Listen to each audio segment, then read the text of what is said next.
ನಮಸ್ಕಾರ ವಿದ್ಯಾರ್ಥಿಗಳೇ. NMMSನ ಪುನರಾವರ್ತನೆಯ 20ನೇ ಭಾಗಕ್ಕೆ ನಿಮಗೆಲ್ಲ ಸ್ವಾಗತ. ಯಾರೋ ಕಮೆಂಟಲ್ಲಿ ಡಿವಿಸಿಬಿಲಿಟಿ ರೂಲ್, ಬಾಜ್ಯತಾ ನಿಯಮದ ಬಗ್ಗೆ ವಿಡಿಯೋ ಮಾಡಿ ಅಂತ ಹೇಳಿದ್ರು. ಸೊ ಹಾಗಾಗಿ ಇವತ್ತು ಡಿವಿಸಿಬಿಲಿಟಿ ರೂಲ್ ಬಗ್ಗೆ ಕೆಲವು ಲೆಕ್ಕಗಳನ್ನು ಮಾಡೋಣ. ಇಲ್ಲಿ ಈಗ ಮೊದಲನೇ ಲೆಕ್ಕ ನೋಡಿ.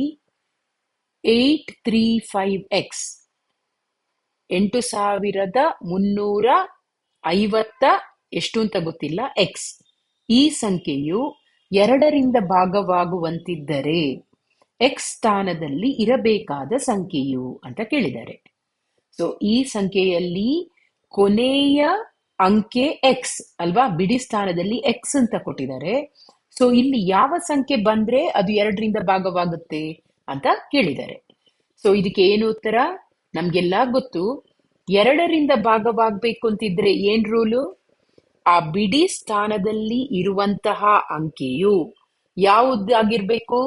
0 ಅಥವಾ 2, 4, 6, 8 ಈ ಅಂಕೆಗಳಲ್ಲಿ ಯಾವುದೇ ಅಂಕೆ ಬಿಡಿ ಸ್ಥಾನದಲ್ಲಿದ್ದರೆ ಆ ಸಂಖ್ಯೆ 2ರಿಂದ ಭಾಗವಾಗುತ್ತೆ ಅಲ್ವಾ. ಸೊ ಹಾಗಾಗಿ ಇಲ್ಲಿ ಕೊಟ್ಟಿರುವ ಸಂಖ್ಯೆ ಯಾವುದು? 835x.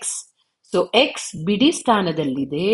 ಸೊ ಈ ಎಕ್ಸ್ ಜಾಗದಲ್ಲಿ ಯಾವ ಅಂಕೆ ಇದ್ರೆ ಅದು 2ರಿಂದ ಭಾಗವಾಗುತ್ತೆ? ಈ 0, 2, 4, 6, 8 ಈ ಯಾವುದಾದ್ರೂ ಅಂಕೆ ಇರಬೇಕು ಅಲ್ವಾ. ಸೊ ಇಲ್ಲಿ ಕೊಟ್ಟಿರುವ ಉತ್ತರದಲ್ಲಿ ಯಾವ ಅಂಕೆ ಇದೆ ನೋಡೋಣ. ಇಲ್ಲಿ ನೋಡಿ, 3, 5, 7 ಇವೆಲ್ಲ ಬೆಸ ಸಂಖ್ಯೆಗಳು. ಸೊ 0, 2, 4, 6, 8 ಈ ಸಮಸಂಖ್ಯೆಯಲ್ಲಿ ಯಾವುದಾದ್ರೂ ಒಂದು ಸಮಸಂಖ್ಯೆ ಈ ಎಕ್ಸ್ ನ ಜಾಗದಲ್ಲಿ ಇರಬೇಕು. ಸೊ ನಮ್ಮ ಉತ್ತರದಲ್ಲಿ ಸಿ ಅನ್ನುವ ಆಪ್ಷನ್ ಅಲ್ಲಿ 8 ಅಂತ ಇದೆ. ಸೊ ಹಾಗಾಗಿ ಎಕ್ಸ್ ನ ಜಾಗದಲ್ಲಿ 8 ಬಂದ್ರೆ ಆ ಸಂಖ್ಯೆಯು 2ರಿಂದ ಭಾಗವಾಗುತ್ತೆ ಅಲ್ವಾ. ಸರಿ, ಮುಂದಿನ ಲೆಕ್ಕ ನೋಡೋಣ. 8, 2, y 8 ಈ ಸಂಖ್ಯೆಯು 4ರಿಂದ ಭಾಗವಾಗಬೇಕಾದರೆ y ಜಾಗದಲ್ಲಿ ಇರಬೇಕಾದ ಸಂಖ್ಯೆ ಅಂತ ಕೇಳಿದ್ದಾರೆ. ಸೊ ಈಗ 4ರಿಂದ ಭಾಗವಾಗಬೇಕಿದ್ರೆ ಏನ್ ರೂಲು, ಏನು ನಿಯಮ? ಯಾವುದೇ ಸಂಖ್ಯೆಯ 10ರ ಮತ್ತು ಬಿಡಿ ಸ್ಥಾನದಲ್ಲಿರುವ ಸಂಖ್ಯೆಗಳನ್ನು ನಾವು ಗಮನಿಸಬೇಕು. ಆಮೇಲೆ ಆ ಸಂಖ್ಯೆಗಳು 4ರಿಂದ ಭಾಗವಾದ್ರೆ ಆ ಪೂರ್ತಿ ಸಂಖ್ಯೆ 4ರಿಂದ ಭಾಗವಾಗುತ್ತೆ ಅಂತ ನಾವು ತೆಗೋತೀವಿ ಅಲ್ವಾ. ಅಂದ್ರೆ ಏನು? ಈಗ 8, 2, y 8 ಅಂತ ಕೊಟ್ಟಿದ್ದಾರೆ. ಸೊ ನಾವು ಕೊನೆಯ 2 ಅಂಕೆಗಳು ಅಂದ್ರೆ ಯಾವುದು? y 8 ಈ 2 ಅಂಕೆಗಳನ್ನು ತಗೊಂಡು ಈ ಸಂಖ್ಯೆ 4ರಿಂದ ಭಾಗವಾಗುತ್ತಾ ಅಂತ ನಾವು ನೋಡ್ಬೇಕಾಗತ್ತೆ. ಈಗ ಈ ಸಂಖ್ಯೆಯಲ್ಲಿ ವೈಯ ಜಾಗದಲ್ಲಿ ಯಾವ ಅಂಕೆ ಬಂದ್ರೆ ಅದು 4ರಿಂದ ಭಾಗವಾಗುತ್ತೆ? ಇಲ್ಲಿ ಕೊಟ್ಟಿರುವಂತಹ ಆಯ್ಕೆಗಳಲ್ಲಿ ವೈ ಜಾಗದಲ್ಲಿ ಪ್ರತಿಯೊಂದು ಅಂಕೆಯನ್ನು ಹಾಕಿ ನೋಡೋಣ. ಮೊದಲು 5 ಇದೆ. ಸೊ 5ಅನ್ನು ಹಾಕಿದ್ರೆ 58/4 ಅಂತ ಮಾಡ್ಬೇಕು ನಾವು. ಸೊ ಇದು 4ರಿಂದ ಪೂರ್ತಿಯಾಗಿ ಭಾಗವಾಗಿ ಹೋಗಲ್ಲ. ಮುಂದೆ 3 ಹಾಕಿ ನೋಡೋಣ. 38/4 ಅಂತ ಮಾಡಿದ್ರೆ ಇದು ಅಷ್ಟೇ ಪೂರ್ತಿಯಾಗಿ 4ರಿಂದ ಭಾಗವಾಗಿ ಹೋಗಲ್ಲ. 7, 8 ಅಂತ ಮಾಡಿದ್ರೆ ಇದು ಸಹ 4ರಿಂದ ಪೂರ್ತಿಯಾಗಿ ಭಾಗವಾಗಿ ಹೋಗಲ್ಲ. ಈಗ ಕೊನೆಯ ಅಂಕೆ 4, ಅದನ್ನು ವೈಯ ಜಾಗದಲ್ಲಿ ಹಾಕಿ ನೋಡೋಣ. 48/4 ಅಂದ್ರೆ 4 1 ಸಲ, 4 12 ಸಲ. ಸೊ ಕಂಪ್ಲೀಟ್ ಆಗಿ ಭಾಗವಾಗಿ ಹೋಗುತ್ತೆ. ಸೊ ವೈಯ ಜಾಗದಲ್ಲಿ ನಾವು 4ಅನ್ನು ಹಾಕಿದ್ರೆ ಈ 8, 2, 4, 8 ಅನ್ನುವ ಸಂಖ್ಯೆ ಪೂರ್ತಿಯಾಗಿ 4ರಿಂದ ಭಾಗವಾಗಿ ಹೋಗುತ್ತೆ ಅಲ್ವಾ.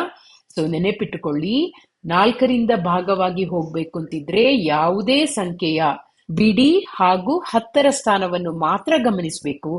ಆ 2 ಸಂಖ್ಯೆಗಳನ್ನು ತೆಗೆದುಕೊಂಡು ಅವು 4ರಿಂದ ಭಾಗವಾಗಿ ಹೋಗುತ್ತಾ ಅಂತ ನಾವು ಚೆಕ್ ಮಾಡಬೇಕು.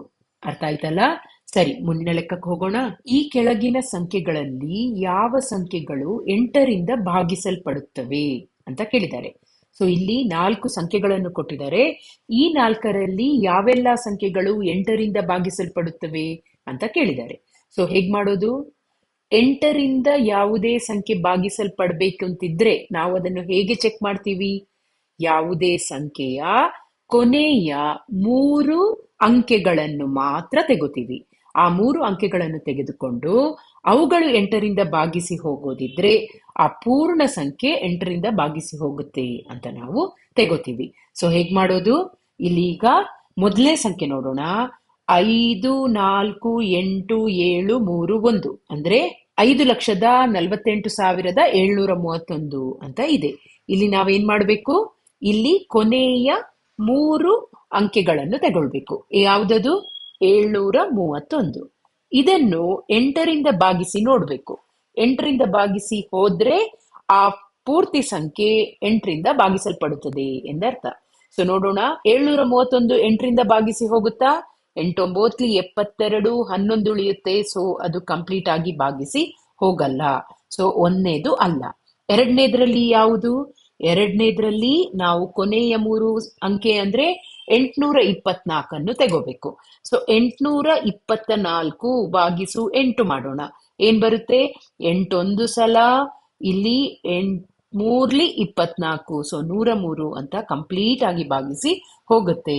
ಸೊ ಎರಡನೇ ಸಂಖ್ಯೆ 8ರಿಂದ ಭಾಗಿಸಲ್ಪಡುತ್ತೆ ಅಲ್ವಾ? ಈಗ ಮೂರನೇ ಸಂಖ್ಯೆ ನೋಡೋಣ. ಮೂರನೇ ಸಂಖ್ಯೆಯಲ್ಲಿ ಕೊನೆಯ 3 ಅಂಕೆ ಅಂದ್ರೆ 800. 800 8ರಿಂದ ಭಾಗಿಸಿದ್ರೆ ಏನ್ ಸಿಗುತ್ತೆ? 100 ಸಿಗುತ್ತೆ. ಸೊ ನಮ್ಗೆ ಗೊತ್ತು ಇದು ಕಂಪ್ಲೀಟ್ ಆಗಿ ಭಾಗಿಸಿ ಹೋಗುತ್ತೆ. ಸೊ ಎರಡನೇ ಸಂಖ್ಯೆ, ಮೂರನೇ ಸಂಖ್ಯೆ 8ರಿಂದ ಭಾಗಿಸಲ್ಪಡುತ್ತದೆ. ಈಗ ಕೊನೆಯದು ನಾಲ್ಕನೇದು ನೋಡೋಣ. 675 ಅಂತ ಕೊನೆಯ 3 ಅಂಕೆಗಳು. ಅದನ್ನು 8ರಿಂದ ಭಾಗಿಸಿದ್ರೆ ಏನ್ ಬರುತ್ತೆ? 8 1 8 8 64, 65 66 3 ಸಲ, 8 4 32. ಸೊ ಕಂಪ್ಲೀಟ್ ಆಗಿ ಇದು ಭಾಗಿಸಿ ಹೋಗಲ್ಲ. ಆದ ಕಾರಣ ಇವಾಗ ಇಲ್ಲಿ ಕಂಪ್ಲೀಟ್ ಆಗಿ ಭಾಗಿಸಿ ಹೋಗುವಂತಹ ಸಂಖ್ಯೆಗಳು ಯಾವುದೆಲ್ಲ? 2 ಮತ್ತೆ 3ನೇ ಸಂಖ್ಯೆ. ಆದ ಕಾರಣ ನಮ್ಮ ಯಾವ ಆಪ್ಷನ್ ಅಲ್ಲಿ ಇದೆ? ಆಪ್ಷನ್ ಬಿ ಅಲ್ಲಿ 2 ಮತ್ತು 3 ಅಂತ ಕೊಟ್ಟಿದ್ದಾರೆ. ಸೊ ಹಾಗಾಗಿ 2ನೇ ಮತ್ತೆ 3ನೇ ಸಂಖ್ಯೆ ಮಾತ್ರ 8ರಿಂದ ಭಾಗಿಸಲ್ಪಡುತ್ತದೆ. ಸೊ ಆಪ್ಷನ್ ಬಿ ಸರಿಯಾದ ಉತ್ತರ. ಅರ್ಥ ಆಯ್ತಲ್ವಾ? ಸೊ ಇದು ಎಷ್ಟು ಸಿಂಪಲ್ ಆಗಿದೆ ನೋಡಿ. 2ರಿಂದ ಭಾಗಿಸಿ ಹೋಗೋದು, 4ರಿಂದ ಭಾಗಿಸಿ ಹೋಗೋದು, 8ರಿಂದ ಭಾಗಿಸಿ ಹೋಗೋದು. ನಾವು ಹೇಗೆ ನೆನ್ಪಿಟ್ಕೊಳ್ಬಹುದು? 2ರಿಂದ ಅಂದ್ರೆ ಕೊನೆಯ 1 ಅಂಕೆಯನ್ನು ಮಾತ್ರ, ಬಿಡಿ ಸ್ಥಾನವನ್ನು ಮಾತ್ರ ನೋಡ್ತೀವಿ. 4ರಿಂದ ಅಂತ ಅಂದ್ರೆ ಕೊನೆಯ 10ನೇ ಮತ್ತೆ ಬಿಡಿ ಸ್ಥಾನದಲ್ಲಿರುವ 2 ಅಂಕೆಗಳನ್ನು ತೆಗೆದುಕೊಂಡು ಅದು 4ರಿಂದ ಭಾಗಿಸಿ ಹೋಗುತ್ತಾ ನೋಡ್ತೀವಿ. 8ರಿಂದ ಭಾಗಿಸಿ ಹೋಗುತ್ತಾ ನೋಡ್ಬೇಕು ಅಂತಿದ್ರೆ 100, 10 ಮತ್ತು ಬಿಡಿ ಸ್ಥಾನ ಅಂದ್ರೆ ಕೊನೆಯ 3 ಅಂಕೆಗಳನ್ನು ತೆಗೆದುಕೊಂಡು ಅದು 8ರಿಂದ ಭಾಗಿಸಿ ಹೋಗುತ್ತಾ ಅಂತ ಚೆಕ್ ಮಾಡ್ತೀವಿ. ಅರ್ಥ ಆಯ್ತಲ್ವಾ? ಓಕೆ, ಮುಂದಿನ ಲೆಕ್ಕ ನೋಡೋಣ. 2 m 9 8 ಈ ಸಂಖ್ಯೆಯು 3ರಿಂದ ಭಾಗವಾಗಬೇಕಾದರೆ ಎಂಗೆ ಸಮವಾದ ಸಂಖ್ಯೆ. ಸೊ ಇಲ್ಲಿ ಈ ಸಂಖ್ಯೆ 3ರಿಂದ ಭಾಗಿಸಲ್ಪಡ್ಬೇಕು. ಸೊ 3ರಿಂದ ಭಾಗಿಸಲ್ಪಡ್ಬೇಕು ಅಂತಿದ್ರೆ ನಾವೇನ್ ಮಾಡ್ಬೇಕು? ಆ ಸಂಖ್ಯೆಯನ್ನು ತೆಗೆದುಕೊಂಡು ಅದರ ಪ್ರತಿಯೊಂದು ಅಂಕೆಯನ್ನು ಕೂಡಿಸಿ ಸಿಗುವ ಮೊತ್ತವನ್ನು 3ರಿಂದ ಭಾಗಿಸ್ಬೇಕು. ಅಂದ್ರೆ ಈಗ ಇಲ್ಲಿ ತೆಗೆದುಕೊಂಡ್ರೆ ಇಲ್ಲಿರುವ ಸಂಖ್ಯೆ ಏನು? 2 m 9 8. ನಾವೇನ್ ಮಾಡ್ಬೇಕು? ಪ್ರತಿ ಒಂದು ಅಂಕೆಗಳನ್ನು ನಾವು ಕೂಡಿಸ್ಬೇಕು. ಅಂದ್ರೆ 2 ಪ್ಲಸ್ m ಪ್ಲಸ್ 9 ಪ್ಲಸ್ 8 ಇವುಗಳನ್ನು ಕೂಡಿಸಿದಾಗ ಏನ್ ಸಿಗುತ್ತೆ? ಇಲ್ಲಿ 9 ಪ್ಲಸ್ 8 ಪ್ಲಸ್ 10 ಅಂದ್ರೆ 19 ಆಯ್ತು ಅಲ್ವಾ? 19 ಪ್ಲಸ್ m ಅಲ್ವಾ? ಈಗ ಈ 19ಕ್ಕೆ ಯಾವ ಸಂಖ್ಯೆಯನ್ನು ಕೂಡಿಸಿದ್ರೆ ನಮಗೆ 3ರ ಅಪವರ್ತ್ಯ ಅಂದ್ರೆ 3ರಲ್ಲಿ ಅದು ಭಾಗಿಸಿ ಹೋಗುತ್ತೆ ಅಂತ ತಿಳಿಬೇಕು ಅಂತಿದ್ರೆ ಕೊಟ್ಟಿರುವ ಆಯ್ಕೆಗಳನ್ನು ಗಮನಿಸುತ್ತಾ ಹೋಗೋಣ. 19ಕ್ಕೆ 4 ಕೂಡಿಸಿದ್ರೆ ಏನ್ ಬರುತ್ತೆ? 19ಕ್ಕೆ 4 ಕೂಡಿಸಿದ್ರೆ 23. ಇದು 3ರಿಂದ ಭಾಗಿಸಲ್ಪಡುತ್ತದಾ? ಇಲ್ಲ. ಹಾಗಿದ್ರೆ 19ಕ್ಕೆ 5 ಕೂಡಿಸಿದ್ರೆ ಏನಾಗುತ್ತೆ? 24 ಬರುತ್ತೆ. 24 3ರಿಂದ ಭಾಗಿಸಿದ್ರೆ ಏನಾಗುತ್ತೆ? 8 3 24. ಸೊ 8. ಸೊ 5 ನಾವು m ನ ಜಾಗದಲ್ಲಿ ಹಾಕಿದ್ರೆ ನಮ್ಗೆ ಸಿಗುವ ಸಂಖ್ಯೆಯು 3ರಿಂದ ಭಾಗಿಸಲ್ಪಡುತ್ತೆ. ಓಕೆ, ಮುಂದಿನ 2 ಆಪ್ಷನ್ ಅನ್ನು ಚೆಕ್ ಮಾಡೋಣ. 19ಕ್ಕೆ 6 ಸೇರಿಸಿದ್ರೆ ಏನಾಗುತ್ತೆ? 25. ಇದು 3ರಿಂದ ಭಾಗಿಸಲ್ಪಡುತ್ತಾ? ಇಲ್ಲ. 19ಕ್ಕೆ 7 ಸೇರಿಸಿದ್ರೆ ಏನಾಯ್ತು? 26. ಅದು 3ರಿಂದ ಭಾಗಿಸಲ್ಪಡುತ್ತಾ? ಇಲ್ಲ. ಹಾಗಿದ್ರೆ ಈ m ನ ಜಾಗಕ್ಕೆ ನಾವು 5 ಹಾಕಿದ್ರೆ ಅಂದ್ರೆ 2, 5, 9, 8 ಅಂತ ಹಾಕಿದ್ರೆ ಈ ಸಂಖ್ಯೆಯು 3ರಿಂದ ಭಾಗವಾಗುತ್ತದೆ ಅಲ್ವಾ? ಸೊ ಹಾಗಿದ್ರೆ ಇಲ್ಲಿ ಯಾವುದು ಉತ್ತರ? ಎಂ ನ ಜಾಗದಲ್ಲಿ ಏನ್ ಬರ್ಬೇಕು? 5. ಎಲ್ಲಿದೆ? ಆಪ್ಷನ್ ಬಿ ಸರಿಯಾದ ಉತ್ತರ. ಸೊ ನೆನ್ಪಿಟ್ಕೊಳ್ಳಿ, ಯಾವುದೇ ಒಂದು ಸಂಖ್ಯೆ 3ರಿಂದ ಭಾಗವಾಗುತ್ತಾ ಅಂತ ನೋಡ್ಬೇಕು ಅಂತಿದ್ರೆ ಆ ಸಂಖ್ಯೆಯ ಎಲ್ಲಾ ಅಂಕೆಗಳನ್ನು ಕೂಡಿಸಿ ಸಿಗುವ ಮೊತ್ತವನ್ನು 3ರಿಂದ ಭಾಗಿಸಿದಾಗ ಅದು ಕಂಪ್ಲೀಟ್ ಆಗಿ ಭಾಗವಾಗಬೇಕು. ಅರ್ಥ ಆಯ್ತಲ್ಲ? ಸರಿ, ಮುಂದಿನ ಲೆಕ್ಕ ಮಾಡೋಣ. 7, 3, 1 ಮತ್ತು ಎಕ್ಸ್ ಈ ಅಂಕೆಗಳಿಂದ ಆದ ಸಂಖ್ಯೆಯು 9ರಿಂದ ಭಾಗವಾಗುವಂತಿದ್ದರೆ ಎಕ್ಸ್ ನ ಸ್ಥಾನದಲ್ಲಿ ಇರಬೇಕಾದ ಸಂಖ್ಯೆ ಅಂತ ಕೇಳಿದ್ದಾರೆ. ಸೊ ಇಲ್ಲಿ ಏನ್ ಮಾಡ್ಬೇಕು ನಾವು? ಸಂಖ್ಯೆಯು 9ರಿಂದ ಭಾಗವಾಗುತ್ತಾ ಅನ್ನೋದನ್ನು ಚೆಕ್ ಮಾಡುವಂತಹ ಲೆಕ್ಕ ಅಲ್ವಾ?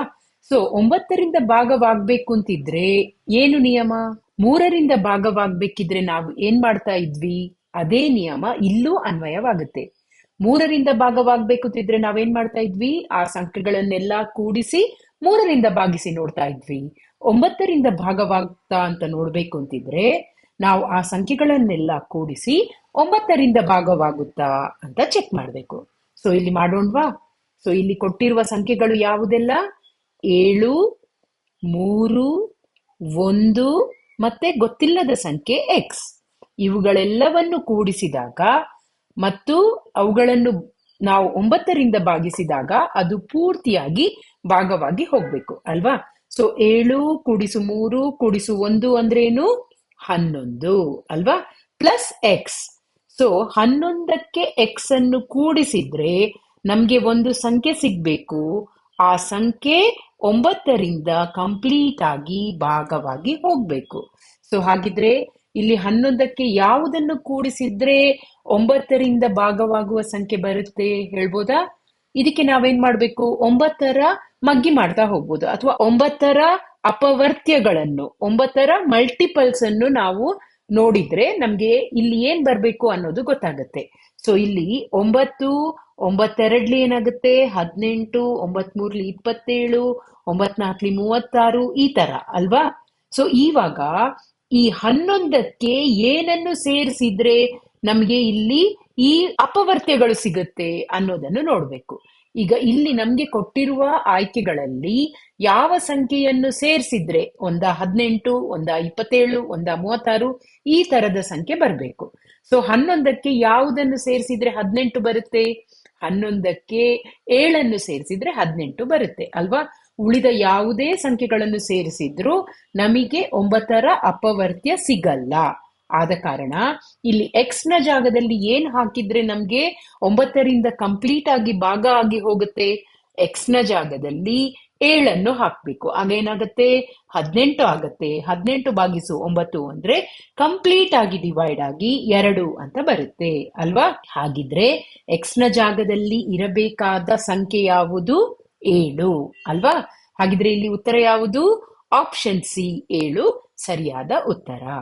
ಅರ್ಥ ಆಯ್ತಲ್ವಾ? ಸೊ 3, 9 ಇವೆರಡು ಬಹಳ ಸುಲಭ.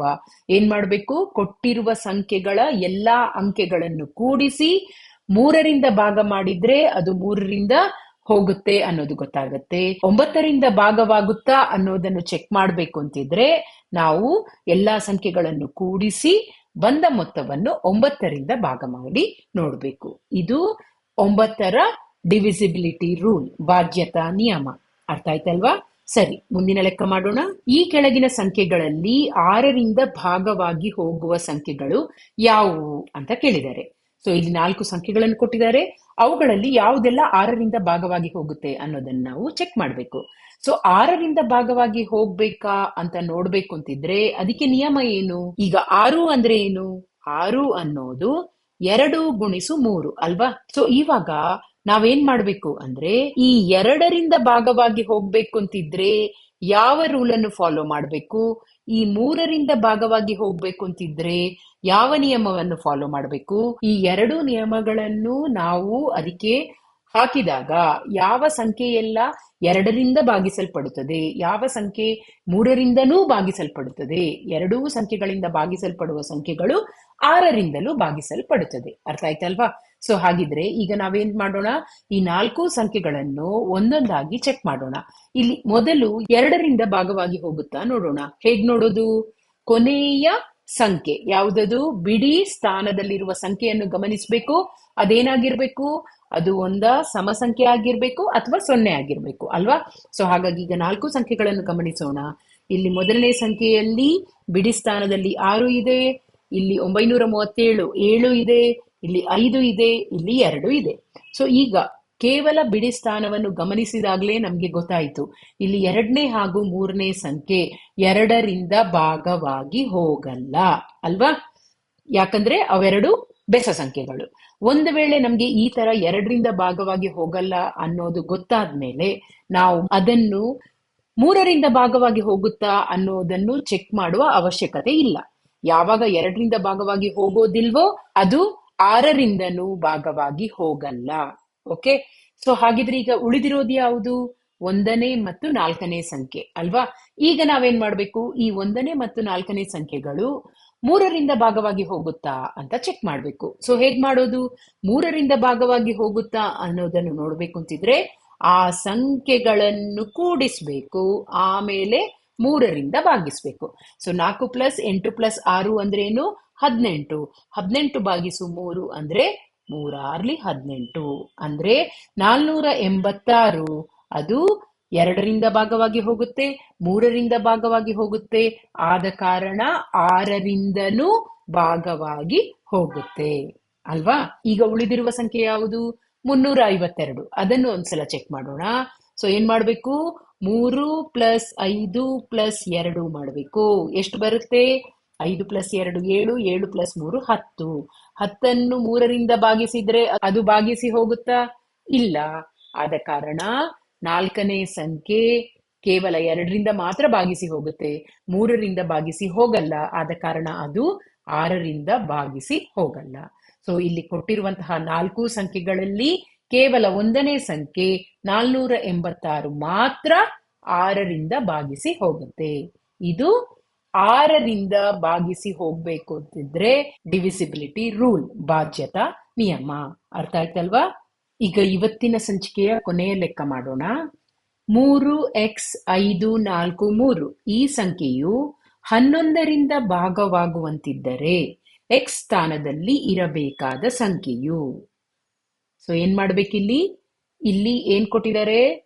11ರಿಂದ ಭಾಗವಾಗಬೇಕು ಅಂತ ಕೊಟ್ಟಿದ್ದಾರೆ. 11ರಿಂದ ಯಾವುದೇ ಒಂದು ಸಂಖ್ಯೆ ಭಾಗವಾಗುತ್ತಾ ಇಲ್ವಾ ಅಂತ ನೋಡ್ಬೇಕು ಅಂತಿದ್ರೆ ನಾವು ಏನ್ ಮಾಡ್ಬೇಕು ಅಂದ್ರೆ ಬೆಸ ಸ್ಥಾನದಲ್ಲಿರುವ ಸಂಖ್ಯೆಗಳನ್ನೆಲ್ಲ ಕೂಡಿಸ್ಬೇಕು, ಸಮ ಸ್ಥಾನದಲ್ಲಿರುವ ಸಂಖ್ಯೆಗಳನ್ನೆಲ್ಲ ಕೂಡಿಸ್ಬೇಕು. ಅಂದ್ರೆ ಈಗ ಉದಾಹರಣೆಗೆ ಈಗ ಒಂದು ಸಂಖ್ಯೆಯನ್ನು ತೆಗೆದುಕೊಳ್ಳೋಣ. 2 9 2 8 2.